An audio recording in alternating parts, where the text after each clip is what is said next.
जय हिंद। नमस्कार दोस्तों, आप सभी लोग कैसे हैं। हम उम्मीद करते हैं कि आप सभी लोग अच्छे होंगे, स्वस्थ होंगे और आप लोगों की तैयारी भी बहुत ही अच्छी तरीके से चल रही होगी। तो दोस्तों, आज की इस क्लास में हम लोग पढ़ने वाले हैं क्लास 12 फिजिक्स के 40 VVI ऑब्जेक्टिव क्वेश्चन, जो कि आपके फाइनल एग्जाम 2025 के लिए काफ़ी ही महत्वपूर्ण है। तो आप लोग इस वीडियो में शुरू से लास्ट तक बने रहिए ताकि आपको सभी क्वेश्चन अच्छी तरीके से याद हो जाए मेरे दोस्तों।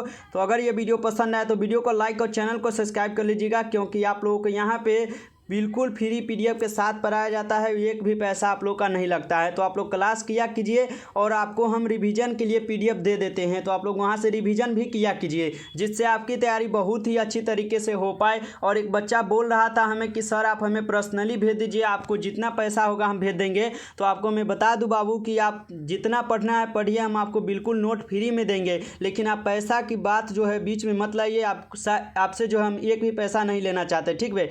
किसी भी बच्चे से हम एक भी पैसा नहीं लेना चाहते, तो आप लोग हमें पैसा के लिए ऐसे मत बोलिए, ठीक है, कि हम पैसा दे देंगे, आप हमें नोट्स दे दीजिए। बिल्कुल हम फ्री देते हैं, पैसा एक भी नहीं लेते हैं, तो आपको हम ये बता देते हैं। चलिए तो क्वेश्चन के देखते हैं हम लोग। क्वेश्चन आज का क्या है, पहला नंबर क्वेश्चन पढ़ेंगे। क्वेश्चन क्या है कि एमीटर का प्रतिरोध होता है। VVI प्रश्न लिए गए हैं इस क्लास में, तो आप लोग बने रहिए और लास्ट में हम नंबर देंगे, तो आप लोग उस नंबर पर हमें मैसेज कीजिएगा PDF के लिए। एमीटर का प्रतिरोध को क्या होता है मेरे साथियों, तो बहुत कम होता है एमीटर का प्रतिरोध। ऑप्शन सी यहाँ पे इस क्वेश्चन का सही जवाब हो जाएगा। दूसरे नंबर प्रश्न की ओर बढ़ेंगे और दूसरा नंबर प्रश्न पढ़ेंगे कि किसी चालक का विशिष्ट प्रतिरोध बढ़ता है। बताइएगा किसी चालक का विशिष्ट प्रतिरोध जो है बढ़ता है किस में, तो यह बढ़ता है तापमान में बढ़ने से। ऑप्शन ए यहाँ पे इस क्वेश्चन का सही जवाब हो जाएगा। चलिए तीसरा नंबर प्रश्न पढ़ेंगे। तीसरा नंबर प्रश्न की किलोवाट घंटा मात्रक है।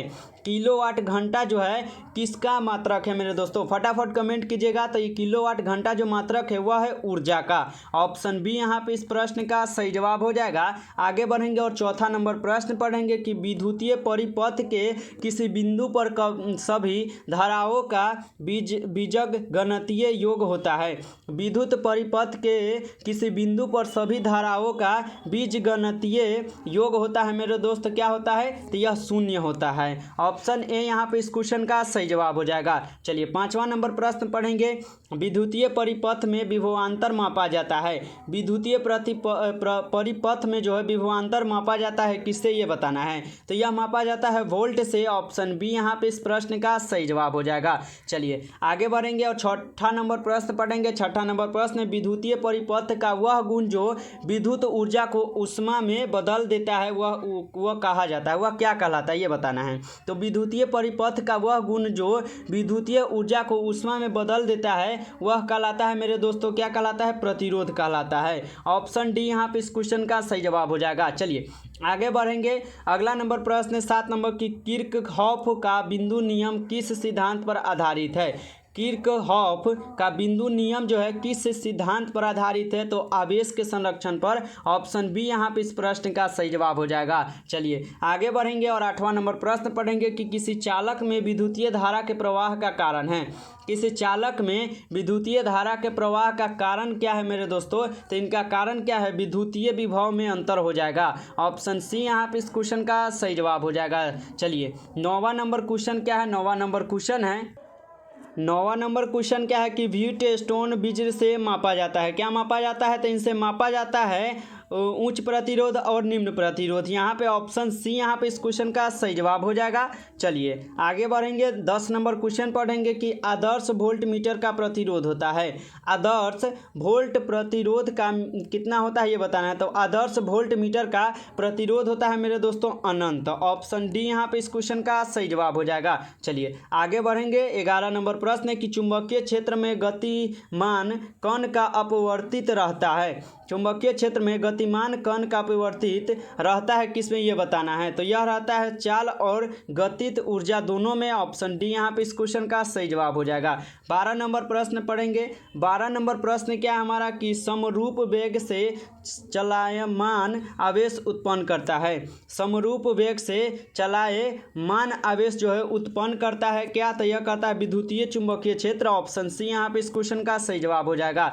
चलिए 13 नंबर क्वेश्चन पढ़ेंगे। 13 नंबर क्वेश्चन है लोहा होता है। लोहा जो है किसका होता है, तो वह लोह चुंबकीय होता है। ऑप्शन सी यहाँ पे इस क्वेश्चन का सही जवाब हो जाएगा।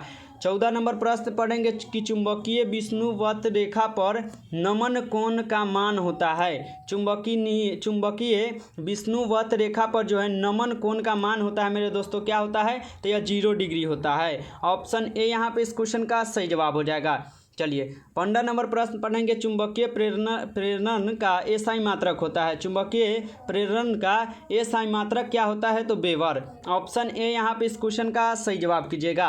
चलिए 16 नंबर क्वेश्चन देखेंगे। 16 नंबर क्वेश्चन है, डायनेमो की क्रिया निम्नलिखित में से किस सिद्धांत पर आधारित है। डायनेमो की क्रिया जो है निम्नलिखित में से किस सिद्धांत पर आधारित है ये बताना है, तो यह है विद्युतीय चुंबकीय प्रेरण पर। ऑप्शन बी यहाँ पे इस प्रश्न का सही जवाब हो जाएगा। चलिए 17 नंबर क्वेश्चन पढ़ेंगे। 17 नंबर क्वेश्चन क्या है कि ट्रांसफार्मर में विद्युतीय ऊर्जा का ऊष्मा में रूपांतरण को कहा जाता है। ट्रांसफार्मर में विद्युतीय ऊर्जा का ऊष्मा में रूपांतरण को क्या कहा जाता है, तो इन्हें कहा जाता है ताम्र क्षय। ऑप्शन ए यहाँ पे इस क्वेश्चन का सही जवाब हो जाएगा। 18 नंबर प्रश्न पढ़ेंगे, प्रतिबाधा का मात्रक होता है। प्रतिबाधा का मात्रक क्या होता है मेरे दोस्तों, तो ओम होता है, यानी प्रतिरोध का भी मात्रक ओम होता है। चलिए आगे बढ़ेंगे और 19 नंबर क्वेश्चन पढ़ेंगे। 19 नंबर क्वेश्चन है, प्रत्यावर्ती धारा निम्न में से कौन सा प्रभाव प्रदर्शित करती है। प्रत्यावर्ती धारा जो है निम्न में से कौन सा प्रभाव प्रदर्शित करती है मेरे दोस्तों, तो ऊष्मीय करता है। ऑप्शन बी यहाँ पे इस क्वेश्चन का सही जवाब हो जाएगा। 20 नंबर प्रश्न पढ़ेंगे, अपचायी ट्रांसफार्मर में कौन सी राशि घटती है। अपचायी ट्रांसफार्मर में कौन सी राशि जो है घटती है, तो वोल्टेज हो जाएगा। ऑप्शन बी यहाँ पे इस क्वेश्चन का सही जवाब हो जाएगा। 21 नंबर प्रश्न पढ़ेंगे कि दृष्ट धारा के लिए प्रेरणिक प्रतिघात होता है। दृष्ट धारा के लिए प्रेरणिक प्रतिघात होता है मेरे दोस्तों, क्या होता है, तो यह शून्य होता है। ऑप्शन ए यहाँ पे इस क्वेश्चन का सही जवाब हो जाएगा। 22 नंबर क्वेश्चन है कि एक्स किरणें हैं। एक्स किरणें जो है क्या है, तो विद्युतीय चुंबकीय तरंगे है। ऑप्शन डी यहाँ पे इस क्वेश्चन का सही जवाब हो जाएगा। चलिए 23 नंबर क्वेश्चन पढ़ेंगे, इनमें से कौन विद्युतीय क्षेत्र में विक्षेपित होता है। इनमें कौन विद्युतीय क्षेत्र में विक्षेपित होता है, फटाफट कमेंट कीजिएगा, तो क्या हो जाएगा, कैथोन किरणें। ऑप्शन डी यहाँ पे इस क्वेश्चन का सही जवाब हो जाएगा। चलिए 24 नंबर क्वेश्चन पढ़ेंगे कि दूर संचार के लिए उपयुक्त विकिरण है। दूर संचार के लिए उपयुक्त किरण क्या हो जाएगा मेरे दोस्तों, तो माइक्रो तरंगे हो जाएगा। ऑप्शन डी यहाँ पे इस क्वेश्चन का सही जवाब हो जाएगा। 25 नंबर प्रश्न पढ़ेंगे। 25 नंबर प्रश्न क्या है कि अवरक्त किरणें के अध्ययन के लिए जिस पदार्थ का प्रिज्म प्रयुक्त करते हैं वह है। और रक्त किरणें के अध्ययन के लिए जिस पदार्थ का प्रिज्म का उपयुक्त करते हैं वह क्या है ये बताना है, तो वह है रॉक साल्ट। ऑप्शन बी यहाँ पे इस प्रश्न का सही जवाब हो जाएगा। 26 नंबर प्रश्न पढ़ेंगे कि कुहरे में फोटोग्राफी के लिए प्रयुक्त करते हैं। कुहरे में फोटोग्राफी के लिए प्रयुक्त क्या करते हैं, तो इसमें करते हैं हम लोग अवरक्त। ऑप्शन बी यहाँ पे इस क्वेश्चन का सही जवाब हो जाएगा। चलिए आगे बढ़ेंगे और 27 नंबर प्रश्न पढ़ेंगे कि जब प्रकाश स्रोत और पर्दे के बीच की दूरी बढ़ा लिया जाए तो फ्रिज की चौड़ाई होती है, बढ़ती है, घटती है, अपवर्तित रहती है, इनमें से कोई नहीं होता। तो इस क्वेश्चन का सही जवाब हो जाएगा। ऑप्शन ए यहाँ पे बढ़ती है। चलिए 28 नंबर प्रश्न पढ़ेंगे। 28 नंबर प्रश्न है कि प्रकाश अनुप्रस्थ तरंग है क्योंकि यह प्रदर्शित करता है। प्रकाश जो है अनुप्रस्थ तरंग है क्योंकि यह प्रदर्शित करता है क्या मेरे दोस्तों, तो ध्रुवन। ऑप्शन बी यहाँ पे इस क्वेश्चन का सही जवाब हो जाएगा। चलिए 29 नंबर प्रश्न पढ़ेंगे कि हीरा का अपवर्तनांक करीब होता है। हीरा का अपवर्तनांक जो है कितना होता है, तो यह होता है 2.42। ऑप्शन सी यहाँ पे इस क्वेश्चन का सही जवाब हो जाएगा। 30 नंबर क्वेश्चन है, समतल दर्पण की वक्रता त्रिज्या होती है। समतल दर्पण की वक्रता त्रिज्या जो है क्या होती है, तो अनंत होती है। ऑप्शन ए यहाँ पे इस क्वेश्चन का सही जवाब हो जाएगा। चलिए आगे बढ़ेंगे। 31 नंबर प्रश्न कि किस कारण वायु का बुलबुला पानी के अंदर चमकता दिखाई देता है। किस कारण जो है वायु का बुलबुला जो है पानी के अंदर चमकता दिखाई देता है, तो यह देते हैं पूर्ण आंतरिक परावर्तन के कारण। ऑप्शन सी यहाँ पे इस क्वेश्चन का सही जवाब हो जाएगा। चलिए आगे बढ़ेंगे। आगे बढ़ने से पहले साथियों, अभी तक इस वीडियो को आप लोग लाइक नहीं किए हो तो लाइक कर दीजिएगा। चैनल पर पहली बार आए हैं तो चैनल को भी सब्सक्राइब कर लीजिएगा। तो चलिए क्वेश्चन देखते हैं। 32 नंबर क्वेश्चन क्या है, 32 नंबर क्वेश्चन है कि एक माध्यम से दूसरे माध्यम में जाने पर प्रकाश की किरण मुड़ जाती है, किरण के मुड़ने को क्या कहा जाता है? तो आप लोगों को पता है कि एक माध्यम से दूसरे माध्यम में जाने वाले किरण जब मुड़ जाते हैं तो हम लोग उन्हें कहते हैं अपवर्तन। ऑप्शन ए यहाँ पे इस क्वेश्चन का सही जवाब हो जाएगा। चलिए 33 नंबर क्वेश्चन पढ़ेंगे कि दो उत्तल लेंस परस्पर संपर्क में रखे हैं, समतुल्य लेंस हो जाएगा। दो उत्तल लेंस परस्पर संपर्क में रखे हुए हैं, समतुल्य लेंस क्या हो जाएगा इसका? तो यह हो जाएगा उत्तल लेंस। ऑप्शन ए यहाँ पे इस क्वेश्चन का सही जवाब हो जाएगा।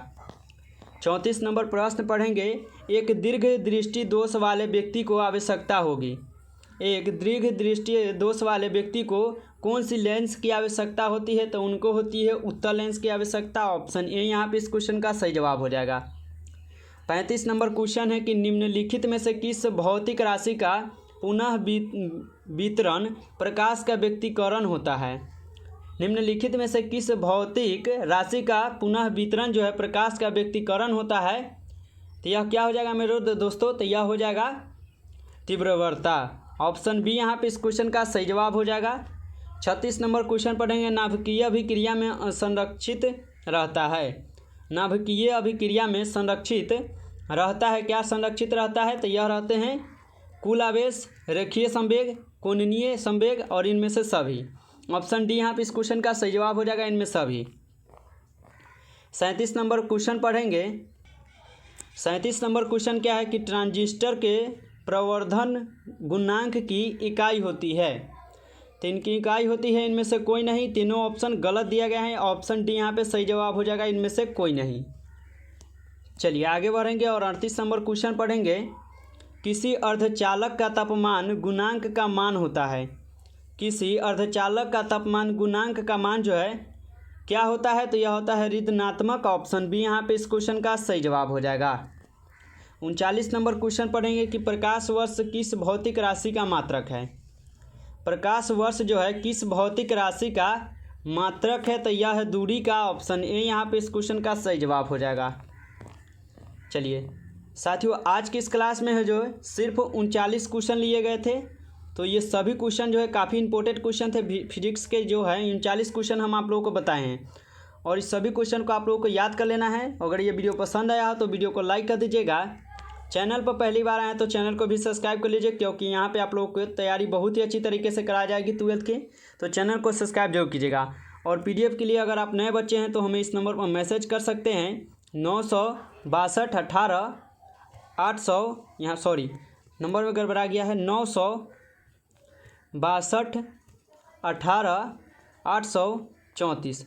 यदि आप चैनल पर पहली बार आए हैं तो चैनल को सब्सक्राइब करके आप लोग इस नंबर पर हमें मैसेज कीजिएगा PDF के लिए, जहां पे आपको क्लास जो है PDF दिया जाता है।